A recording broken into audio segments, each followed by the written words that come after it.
दोस्तों, स्वागत है आपका मेरे YouTube चैनल BMS ट्यूटोरियल में। और आज हम आपके लिए लेके आए हैं चरक संहिता के सूत्र स्थान का अध्याय 4, जिसका नाम है षड विरेचन शतातिशीतीय मध्याय।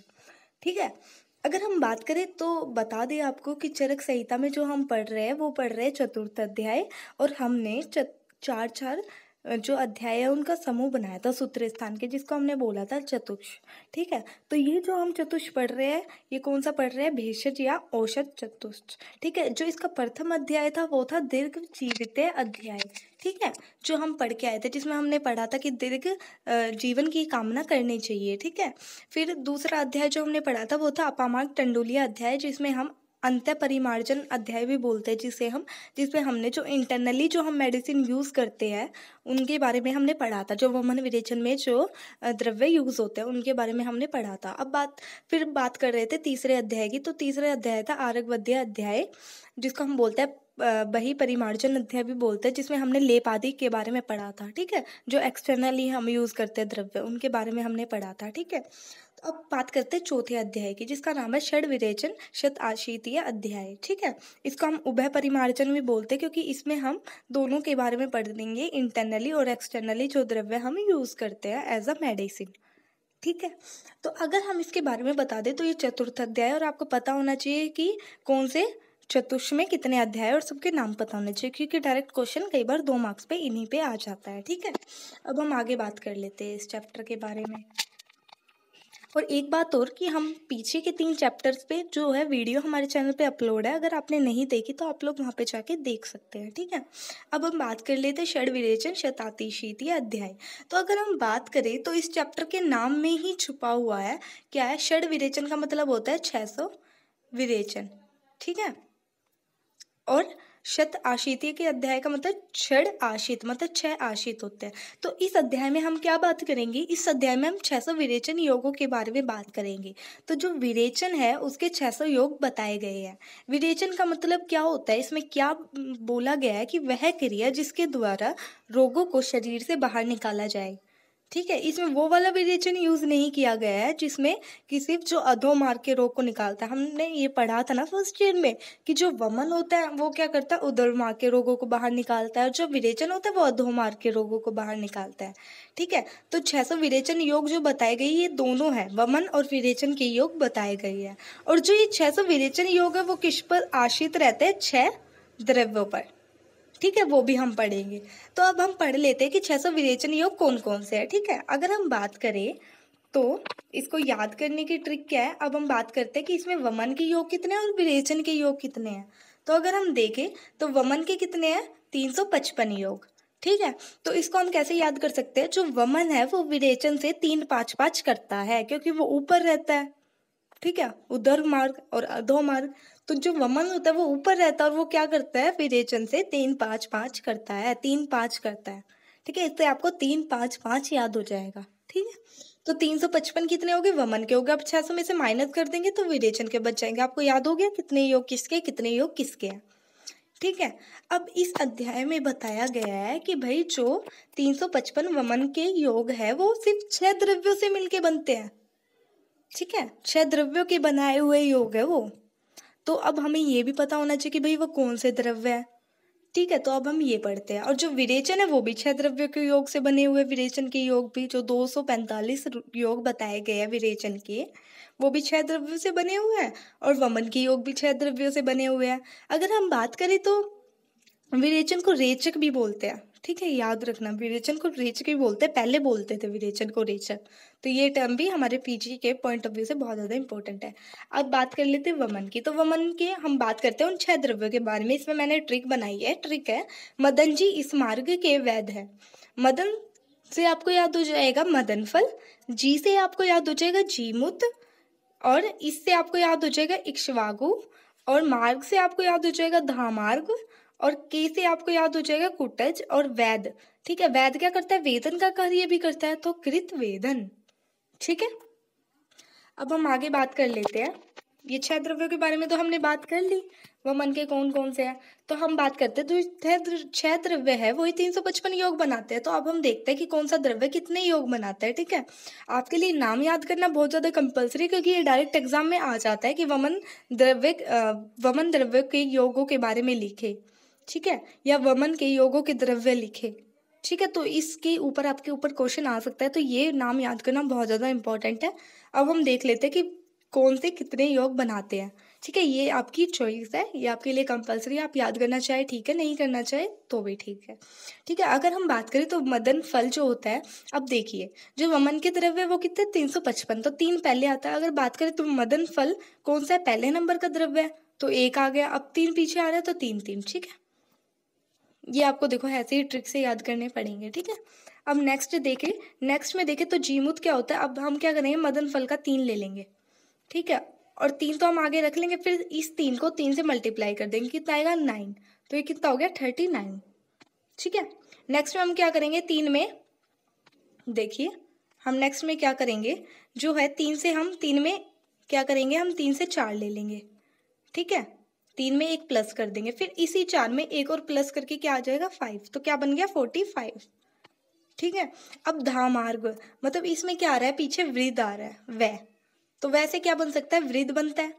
ठीक है, वैसे आपको वृद्ध याद रखना है। अब वृद्ध की जो पेंशन होती है वो कौन से ईयर में बनती है, 60 साल के बाद। ठीक है, 60 साल का होने के बाद। ठीक है, तो ये आपको याद हो जाएगा। अब कुटुज से आपको क्या याद करना है, कुटुज से आपको याद रखना है कुमारी। कुमारी से आपको कैसे याद रहेगी, कुमारी की क्या होती है, जो शादी होती है वो 18वें साल मतलब 18 के बाद होती है। किसी भी कन्या की जो शादी होती है उसके लिए जो मिनिमम एज बताई गई है वो कितनी बताई गई है, 18 साल। तो आपको उससे याद हो जाएगा। और कृतवेधन, ठीक है, अब क्या होता है कि और फिर उसके बाद क्या होता है कि आपको लास्ट वाला कैसे याद करना है, लास्ट वाला आपको वृद्ध से ही याद करना है, क्योंकि उसमें भी वह आ रहा है और दह भी उसमें आ रहा है, और इसमें भी वह आ रहा है और इसमें भी दह आ रहा है। ठीक है, तो इसे आपको याद करेगा। ठीक है, अब आपको याद हो गया। अब बात कर लेते हैं हम 6 विरेचन द्रव्यों के बारे में। अगर 6 विरेचन द्रव्यों के बारे में बात करें तो 6 विरेचन द्रव्य कितने योग बनाते हैं, 245 योग बनाते हैं। ठीक है, अब इसकी ट्रिक क्या है, जो श्याम त्रिलोकी है वो चलकर सबको महावृक्ष पर दर्शन देने आए। तो श्याम त्रिलोकी से हमें क्या याद हो जाएगा, श्याम त्रिवर्त याद हो जाएगा। और चलकर से च से हमें याद हो जाएगा चतुर अंगुल, और ल से हमें याद हो जाएगा लौद, और सबको से हमें याद हो जाएगा शब्दला शंखनी, और महावृक्ष से हमें याद हो जाएगा महावृक्ष पर दर्शन देने आए। दर्शन देने आए तो इसमें द 2 बार है, तो इसे हमें याद हो जाएगा दंती और द्रवंती। ठीक है, ये 6 द्रव्य आपको याद हो गए। अब हम आगे बात कर लेते हैं। देखिए अब इसको भी कैसे याद करना है। अब कौन सा द्रव्य कितने योग बनाता है, उसमें ये बताया गया है कि जो श्याम त्रिवर्त है वो कितने नंबर का है, पहले नंबर का है। ठीक है, अब ये दो वर्डों से मिलके बना है श्याम और त्रिवर्त, तो एक और ले लेंगे। ठीक है, अब ये हमें अच्छा नहीं लग रहा है कि ये 2 ही है, तो हम इसमें 0 ऐड करते हैं। ठीक है, अब 11 के बाद क्या आता है 12, तो चतुरंगुल के कितने हो गए 12। अब 12 में हम क्या करेंगे, 4 प्लस कर देंगे। ठीक है, 4 के बाद क्या आ जाएगा 16। अब क्या करेंगे, फिर हम 4 प्लस कर देंगे, तो क्या आ जाएगा 20। ठीक है, अब 20 में हम इसमें क्या करेंगे, हम इसमें देखो ये क्या करेंगे, 20 से हम क्या ले लेंगे 3 ले लेंगे, 2 से हम क्या ले लेंगे 3 ले लेंगे। ठीक है, 2 से हमने 3 ले लिया, और शंखनी उसमें न आ गया तो 9। ठीक है, 39 हो गया। ठीक है, अब इसमें क्या करेंगे, हम 3 से हम 1 प्लस कर लेंगे और 9 में से माइनस कर देंगे 1 को, तो क्या बनेगा 48।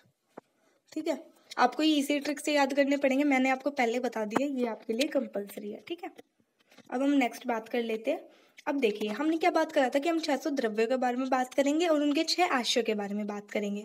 तो उनके 6 आश्रयों का सिर्फ हमें ये नाम याद करना है। तो नाम क्या है, दूध की मलाई छानने पर वह फूलता है। ठीक है, इससे आपको ये सारे नाम याद हो जाएंगे। कैसे याद हो जाएंगे, तो दूध की मलाई से आपको याद हो जाएगा मूल, और छानने से आपको याद हो जाएगा छाल, पर से आपको याद हो जाएगा पत्ते, और फूलता ऐसे फल और फूल याद हो जाएगा। ठीक है, ये 600 विरेचन द्रव्य 6 द्रव्यों पर आश्रित रहते हैं। वो कौन कौन से, ये है वनस्पतिक द्रव्य, ये सारे आपको ये चीज़ भी पता होनी चाहिए। ठीक है, तो अब हम बात कर लेते हैं नेक्स्ट पंचकशाई योनियों के बारे में। तो पंचकशाई योनियाँ क्या होती है, जो कषाय कल्पना होती है वो 5 रस से ही बन सकती है। कषाय कल्पना क्या होती है कि किसी भी द्रव्य को हमें डायरेक्ट नहीं खा सकते, कोई भी जड़ हमें यूज करनी है तो उस जड़ को हम डायरेक्ट तोड़ेंगे और खाने थोड़ी ना लग जाएंगे भाई, उसकी कुछ कल्पना करनी पड़ेगी, उसको कुछ प्रिपेयर करना पड़ेगा, खाने योग्य बनाना पड़ेगा, और उस प्रिपरेशन को हम क्या बोलते हैं, कल्पना बोलते हैं। ठीक है, अब हम बात करते हैं जो वो कल्पनाएं होती है, जो कषाय कल्पना होती है वो 5 प्रकार के रस से ही बनती है। ठीक है, जिसे हम क्या बोलते हैं, पंच कषाय योनियां। तो कषाय की उत्पत्ति 5 रसों से ही होती है। ठीक है, तो कौन कौन से, वो मधुर कषाय, अम्ल कषाय, कटु कषाय, तिक्त कषाय और कषाय कषाय। ठीक है, जो मधुर रस से जो कषाय बनती है उसको हम क्या बोलते हैं, मधुर कषाय कल्पना। ठीक है, अम्ल से जो बनती है अम्ल कषाय। ठीक है, आपको याद हो जाएगा। बस इसमें आपको एक डिफरेंस याद करना है, जो लवण रस से कोई भी कषाय कल्पना नहीं बनती। वो क्यों नहीं बनती, क्योंकि लवण जो होता है वो सूखा होता है। अगर हम उसका सवरस या कल्क बनाएंगे तो उसमें क्या होगा कि वो पानी के सार भी निकल जाएगा, क्योंकि अभी क्या होता है कि सार सार चाहिए होता है कई कल्पनाओं में। तो क्या होगा कि पानी तो निकल जाएगा, नमक तो घुल जाएगा, तो क्या मिलेगा हमें, कुछ नहीं प्राप्त होगा। ठीक है, तो आप इसे याद कर सकते हैं। और ये मैंने बेसिक में पंचविध कषाय कल्पना में, जो मैंने अभी थोड़े दिन पहले वीडियो अपलोड की थी, उसमें मैंने इसका सारा बेसिक करवा रखा है। अगर आपको फिर भी समझ में ना आए तो आप जाके एक बार देख सकते हैं। ठीक है, और जो मैंने पीछे ट्रिक बताई उसके लिए आपको ये वीडियो 2-3 बार देखनी पड़ेगी, फिर आपको वो ट्रिक्स और टिप्स बिल्कुल टिप्स पे हो जाएगी। ठीक है, अब आगे देख लेते हैं पंचविध कषाय कल्पना की। कषाय कल्पना मैंने आपको बता दी क्या होती है, किसी भी द्रव्य को हम डायरेक्ट प्रिजर्व नहीं कर सकते, हमें उसकी कुछ प्रिपरेशंस करनी पड़ती है। तो वो क्या होती है, सवरस, कल्क, ठीक है, सवरस, कल्क और क्वाथ, श्रित, फांट। ठीक है, शीत और फांट, सॉरी। ठीक है, तो ये 5 प्रकार की कल्पनाएं होती है, इसका आप डायरेक्ट नाम याद कर सकते हैं। ठीक है, अब ये क्या होती है, कैसे बलवान होती है, जो सवरस होता है वो सबसे बलवान होता है, फिर उससे कम बलवान होता है कल्क, फिर उससे कम होता है क्वाथ, ऐसे होती है। ठीक है, और इनको कैसे दिया जाता है, ये बल और रोग देख के दिया जाता है। अब किसी को कम रोग है और कोई बिल्कुल हीन व्यक्ति है, तो उसको हम क्या करेंगे, सवरस नहीं देंगे, उसको हम फांट दे देंगे। ठीक है, तो बल और रोग के अनुसार ये दी जाती है, इनका प्रयोग किया जाता है। ठीक है, और पंचविध कषाय कल्पना क्या होती है, 5 प्रकार की कषाय कल्पना होती है।